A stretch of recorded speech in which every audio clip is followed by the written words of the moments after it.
Recently I got 2 boxes full of goodness from a friend's granddad.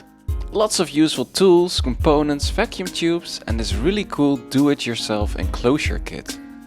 Actually a multitude of these kits, and I have so many parts now that I can build some really cool things.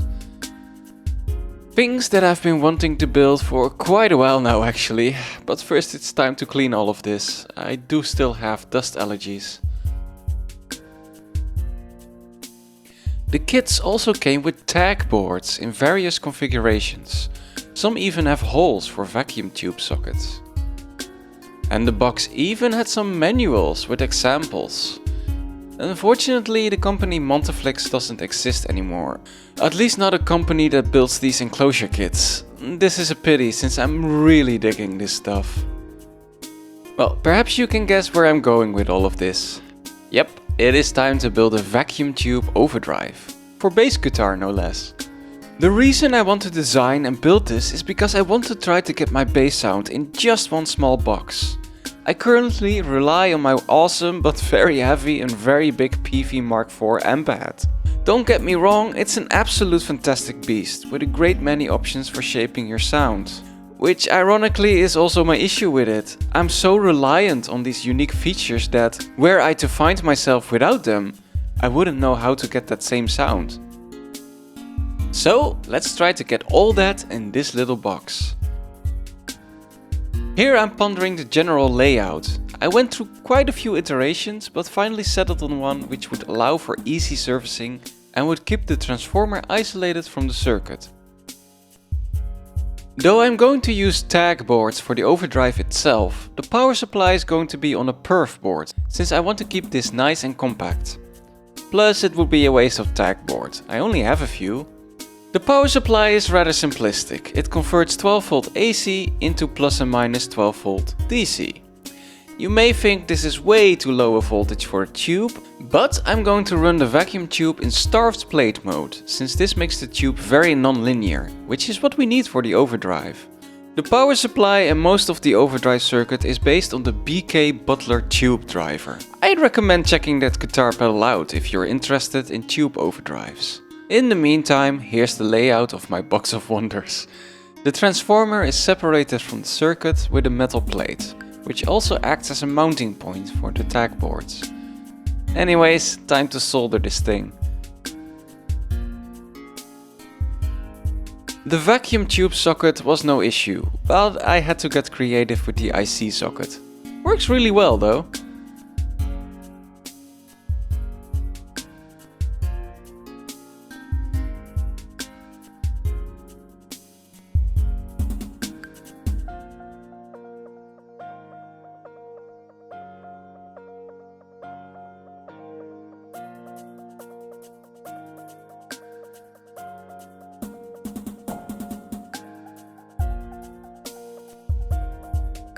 Okay, mains cable is properly secured and the fuse is in there.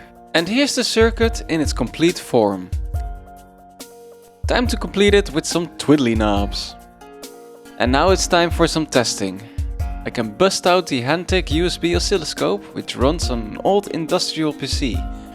Okay, let's see what it sounds like. Spoilers, it's not the sound I'm looking for. But I'm still gonna demonstrate it anyways.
a little disappointing, honestly.